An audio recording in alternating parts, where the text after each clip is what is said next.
Right against exploitation article 23 തൊട്ട് 24 വരെ. Article 23 human ട്രാഫിക്കിനെയും ഫോഴ്സ്ഡ് ലേബറിനെയും തടയുന്നതാണ് 23. അതായത് മനുഷ്യക്കടത്തിനെയും നിർബന്ധിത തൊഴിലും തടയുന്നത് 23.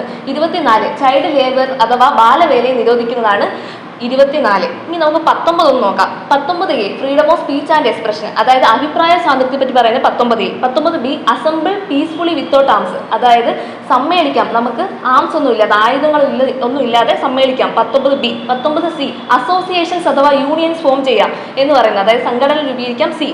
19D ടു മൂവ് ഫ്രീലി, ഇന്ത്യയിൽ എവിടെയും എന്ത് ചെയ്യാം, നമുക്ക് സഞ്ചരിക്കാമെന്ന് പറയുന്നത് 19D. 19E ഇന്ത്യയിൽ എവിടെയും താമസിക്കാമെന്ന് പറയുന്നത് 19E. 19G ഇന്ത്യയിൽ നമുക്ക് മാന്യമായ തൊഴിൽ ചെയ്ത് ജീവിക്കുക എന്ന് പറയുന്നത് 19G ആണ്. എനി പ്രൊഫഷൻ 19G, അതായത് നമുക്ക് സമ്മേളിച്ച് സംഘടന രൂപീകരിച്ച് സഞ്ചരിച്ച് താമസിച്ച് ജോലി ചെയ്യാം.